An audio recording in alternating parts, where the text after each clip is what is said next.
शुभ सकाळ मंडळी, नवीन दिवसाची नवीन सुरुवात. मी करते आहे सकाळचा स्वयंपाक. त्याआधी तर गरम पाणी ठेवलं मला प्यायला. ब्रश झालेला आहे, आंघोळ पण झाली आणि गरम पाणी ठेवलं प्यायला.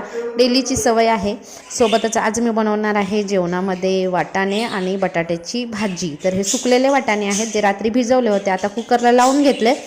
आणि इकडे भात पण झालेला आहे माझा. तवा गरम करायला ठेवले, सोबतच चपात्या करायचे आणि बाजूला भाजीसाठी ग्रेव्ही शिजते. मसाले मी दाणे वगैरेचे भाज्या असतील तर मस्त अशा ग्रेव्हीदारच बनवते.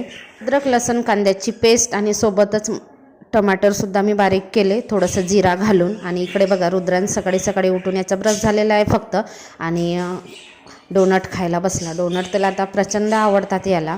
सगळं झाल्यानंतर, सगळं आवरल्यानंतर मी ठेवला चहा. कपामधला चहा आम्हा दोघांसाठी आणि वाटीमधला चहा निधीसाठी. तिला चहापोळी जास्त आवडते, म्हणजे खूपच जास्त आवडते. संध्याकाळी पण तिला चहापोळी दिली तर ती नाही म्हणणार नाही. आणि नंतर गेलो रुद्रांच्या